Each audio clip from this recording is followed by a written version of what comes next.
Hello guys, welcome back again sa ating YouTube channel.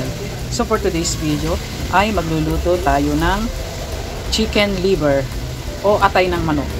Ito guys yung ating atay ng manok. Fresh na fresh, nalinisan na natin ito guys.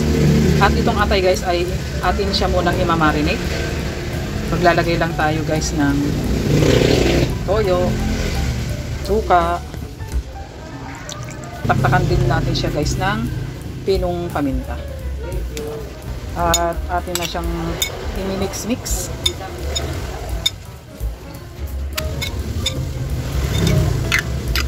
Ayan guys, na-i-mix na natin maigi.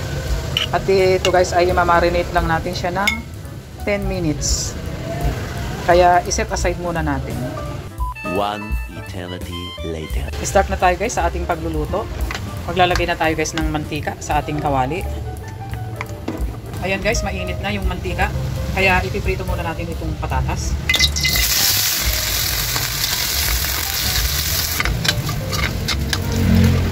Ayan, okay na guys itong ating patatas.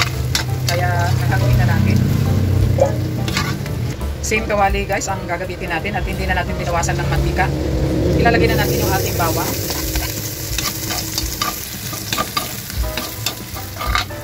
Golden brown na yung ating bawang. Kaya ilalagay na natin yung ating mga sibuyas.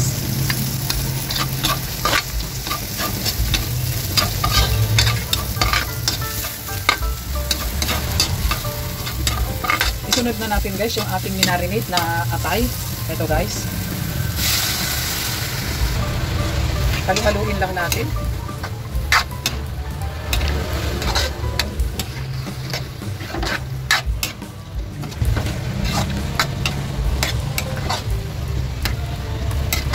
Taktakan lang natin guys ng konting paminta.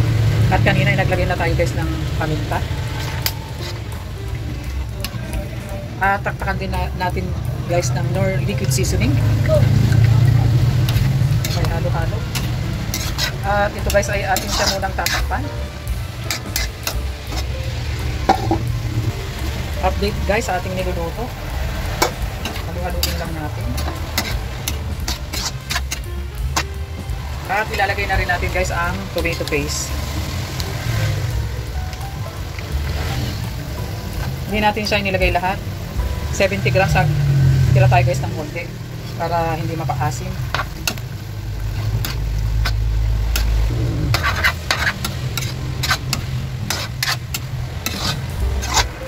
At maglalagay lang tayo guys ng tubig.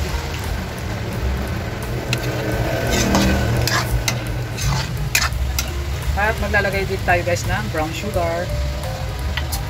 At ilalagay na rin natin yung ating prinitong patatas. Sabay halo-halo. At ito guys ay ating siya munang tatakpan.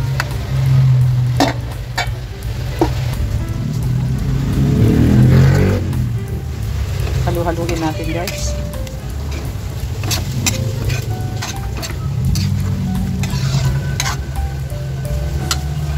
Pakpakan lang natin guys ng konting asin. At ilagay na rin natin guys yung ating green peas.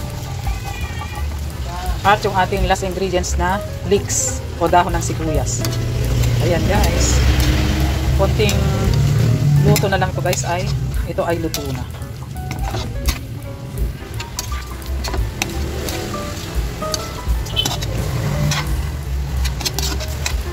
Ayan na guys, it's done na. Kaya ayun na nga guys, it's done na ang ating nilulutong atay ng manok. Kaya thank you for watching and don't forget to subscribe. Bye bye!